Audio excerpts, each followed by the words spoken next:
ایک ہے سنی سنائی بات، لیکن علم الیقین اور حق الیقین کی بنیاد پر میں بات کرتا ہوں کہ جب میں خیبر پختونخوا میں فائنانس منسٹر تھا تو 2003 اور 4 کے بجٹ میں ورلڈ بینک نے ہمیں 5 ارب روپیہ دیے تھے، اس کو ہم نے بجٹ کا حصہ بنایا۔ 5-6 مہینے گزر گئے، وہ پیسے جب نہیں ملا تو یہاں کنٹری ڈائریکٹر تھا ورلڈ بینک کا، جان وال اس کا نام تھا، وہ پشاور آئے، میں فائنانس منسٹر کی حیثیت سے ان سے ملا۔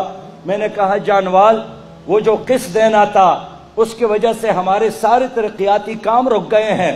انہوں نے ہنس پڑے اور کہا کہ جو تم نے پشاور میں خواتین کے وہ بل بورڈ ان کی تصویروں پر جو مبنی تھی اس کو توڑا ہے، تو کیا اس کے باوجود بھی آپ ہم سے پیسہ لینا چاہتے ہیں؟ میں نے کہا کہ جانوار، ہمارے بل بورڈوں پر خواتین کی تصویر کا اور ورلڈ بینک کے قرضے کا کیا تعلق ہے؟ اس کا آپس میں کیا رشتہ ہے؟ وہ ہنس پڑے، انہوں نے کہا کہ قرض لینا ہے تو کلچر بھی لینا ہے، خارجہ پالیسی بھی، داخلہ پالیسی بھی اور تعلیمی پالیسی بھی۔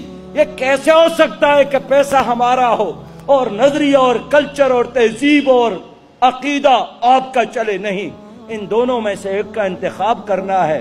مجھے یقین ہو گیا کہ جو قرضے ملتے ہیں یہ قوموں کو اٹھانے کے لیے نہیں، قوموں کو غلام بنانے کے لیے ملتے ہیں۔